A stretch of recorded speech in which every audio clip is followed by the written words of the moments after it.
আমি যাচ্ছি জাহাপুর জগন্নাথ ধামে।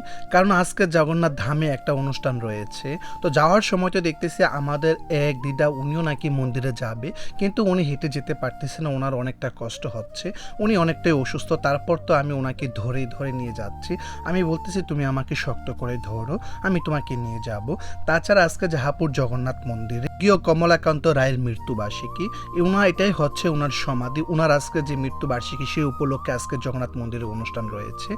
তারপর তো দেখতে দেখতে ফাইনালি চলে আসলাম আমরা জগন্নাথ মন্দিরে। তারপর তো ভিতরে প্রবেশ করতেছি আর দিদাও ভিতরে প্রবেশ করতেছে। আমি বলতেছি, "তুমি একা একা যেতে পারবে না, আমাকে ধরো, আমি তোমাকে ভিতরে নিয়ে যাচ্ছি।" আর ভিতরে প্রবেশ করে তো দেখতেছি যে এখানে অনেক লোকজন রয়েছে। আর এটাই হচ্ছে আমাদের জাহাপুরের জগন্নাথ মন্দির। ছাড়া তো পাশে হচ্ছে সাংস্কৃতিক অনুষ্ঠান চলতেছে। আর আমাদের জাহাপুরের স্বর্গীয় কমলাকান্ত রায়ের নামেই কিন্তু আমাদের জাহাপুর স্কুল অ্যান্ড কলেজ। তো ওনার মৃত্যুবার্ষিকী উপলক্ষে আজকে হচ্ছে এই মন্দিরে অনেকটা আয়োজন করা হয়েছে, বিশাল এক আয়োজন করা হয়ে রয়েছে। তোমাদেরকে আমি অবশ্যই দেখাবো। তো এখানে তো কীর্তন চলতেছে, তারপরে আমি ভাবলাম তাদের সাথে আমিও একটু বসে তাদের সাথে আমিও হরিনাম সংকীর্তন করি। তো তাদের সাথে আমিও বসলাম, হরিনাম সংকীর্তন করলাম। তারপর তো এখানে যা যা আয়োজন করা হয়েছিল, আজকে মিষ্টান্ন ছিল, তারপর সবজি ছিল, আর হচ্ছে খিচুড়ি ছিল। কিন্তু আজকে প্রসাদটা অনেকই ভালো হয়েছে। তো এখানে সবাই একসাথে বসে আমরা প্রসাদ নিতেছি।